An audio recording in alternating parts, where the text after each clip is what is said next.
Hi, everyone. This is Reverend Dr. Katy. I am really glad to be here. This is our second Facebook Live video, and you all chose it. And so the topic of the day is angels. So be sure to stay tuned to the very end of this video, because at the end of this talk, I am going to do a reading with angel cards. So if you're brand new to angel cards, this is really exciting. You're going to have a lot of fun with it. If you've done these before, then it'll be a fun confirmation of stuff that you already know. So for Christians, angels is really a no-brainer topic. They are all over the Bible. They are all over the Bible. They're all over church history. They're in paintings. We get them as little figurines now. And that is all for a reason, because people have been having experiences with angels. People have personal witness of angel stories from before, from a really long time ago, from before the Bible began to be written down until it was written down until after. So this is really a cherished part of Christianity. But the problem that a lot of us face right now is that angels are very popular. They become very popular with groups even outside of Christianity who believe in them. And that's not a problem really for angels. Angels are very non-denominational. They are nonpartisan. They don't mind that, in my opinion. But it makes some church people a little bit spooked, because then they think, is it okay to talk about angels? Is it okay to tune into angelic wisdom and voices? And they begin to be suspicious of people who are talking about angels without that church tradition. But as Christians, we have all of these different witnesses. We can rely on all of that. And really, the number one rule for us is that only God receives our worship. We never worship angels. That doesn't mean, though, that we can't have fun with angels and talk about angels and explore them. And so angels in the Hebrew Bible and in the New Testament are, of course, all over the place. So let me give you just a little fun fact. The word angel, both in Hebrew and in Greek, so Hebrew for the Old Testament, Greek for the New Testament, really means messenger. And so this word for messenger can refer to a divine messenger, like the ones we think about when we say the word angel, or it can also refer to a human messenger. In the New Testament, most of the time the word is talking about a divine messenger, but not always. And it's from the Greek word angelos that we get the English word angel. So that's your little fun fact for the day. So another problem that Christians face: can we talk to our angels, or should we even talk to our angels?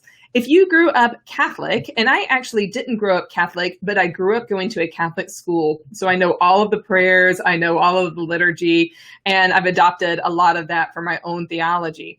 If you grew up Catholic, you probably said the prayer to your guardian angel, the guardian angel hold me dear prayer, in which case you are in fact talking to your angel and making a petition and a request to your angel. But a lot of people ask, should we do this? Or is this necessary? And these are all really great questions, because sometimes people will shame us for talking to angels. So again, angel worship is a big no-no. We worship only God. But can you talk to your angels, make requests? Yeah, why not? Don't worry about it. Angels will always act in best interest. So for instance, if you ask your angel for help to dominate the world, they probably will say no to you. If you ask angels for help with something that is in alignment with God's wishes for you, they probably will help. It's okay to be really specific, and it's also okay to say thank you when either things have gone your way, or when angels have gently told you, no, that's not for you right now, and they're acting in your best interest. And we've definitely all had that happen. So we probably all have guardian angels. We all probably have more than one. What we don't know about angels way supersedes what we do know. What we do know, we know through the Bible, of course, and we also know through people's personal experiences. I know a lot of you have had wonderful, beautiful personal experiences with angels. We would actually love to hear about them. So feel free to comment on this thread to tell us a little bit more about it. If you have any questions, you can post them just right now, and I'll be able to see them. So one way to connect to your angels is through angel cards. So here I have a deck of angel cards, and this is called Daily Guidance from Your Angels, Oracle cards. Don't let the word oracle scare you. It's just another way to talk about connecting with the divine. And so in my classes and in personal one-on-one work, I would get a lot more into this with you.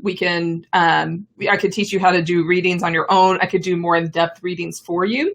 And a lot of people wonder, is it okay to use these cards? Okay, these cards are for guidance. They're another form of prayer. These are not for future telling. They are not to be used for every single decision, like what should I have for lunch? What should I put on? They are meant to be used to give us confirmation to what we already know. And actually, the goal for angel cards would be not to have to use them a lot because we become certain in our own prayer life. So these are like a very sensitive tool to help us on our way in that journey. So what I'm going to do now is just draw one card from this deck, and we are going to say a prayer before we begin. And the prayer is always to God, not to angels. God is the one we worship. And the prayer is that this reading be for the highest good for everyone that is watching and listening. And we'll give a card that speaks to us right now and gives us just a little guidance for this day. So I'm going to shuffle this deck. It'll be a little bit off screen, but you can hear it. I'll shuffle it a few times. You can see this deck is pretty well loved. Actually, someone gave it to me as a gift, and I felt like their angels were telling them to give it to me. And I think they were right, because it set me in a new direction on my own journey in discovering angels.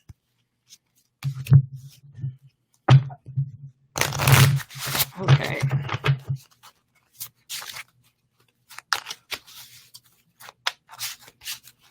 So again, we're going to just draw one card today for the good of the entire group of whoever is watching this at any moment in time.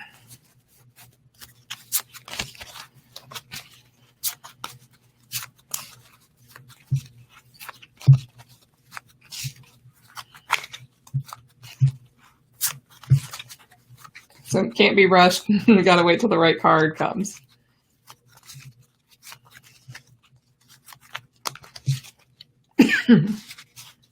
Excuse me. All right. Oh my goodness. They're not wasting any time with us. So this card says life purpose.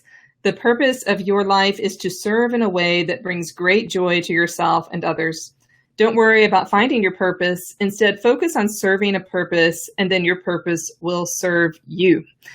I love this card. This is not the first time I've drawn this. And this card has like an old man who's very sage-like writing in a book with 4 angels behind him, inspiring him. And definitely, I'll say for me, this has been a really helpful way, that when the angels remind me about this, a really helpful way to approach life. I used to worry so much about what I was doing instead of what I was being.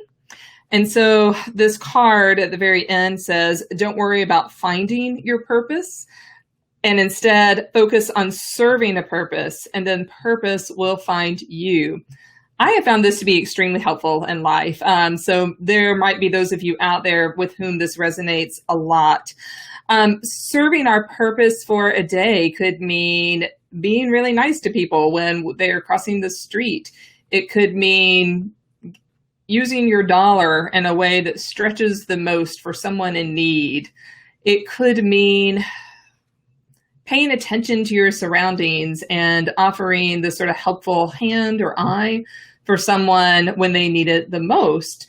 It could mean sitting back and doing nothing and paying attention to your own spirit and spending 5 minutes in silence and in solitude instead of finding something to do to keep our hands busy. So those are all ones that have definitely been true for me. Maybe they are true for you too. Let's just take a moment and let that settle in. Your life purpose, it will find you once we start to serve it. So it's an interesting and a different way of looking at life purpose than we usually have in the West, where we feel like we need to do instead of just be. And look around and see what your purpose is right now at this moment in time. And then bigger themes will start to emerge. So that is it for angels for today. We have spoken a little bit about angels in the Bible, about practices with angels, about worshiping the one who made angels. We always worship God. We never worship angels themselves. They also worship God. So we're in good company when we are doing that together. So if this interests you, if you want to know more, please do post questions. Let me know what's going on. If you want to find out more in depth, we can work together one-on-one. So do feel free to email me, and I will post that on the links right after this. You can also text me. I have a Google Voice number that you can text, and we can talk a little bit more. So I would love to connect with you further. In the meantime, you just have a great and beautiful day. And remember to say thank you to your angels whenever you see signs of them around you. Bye for now.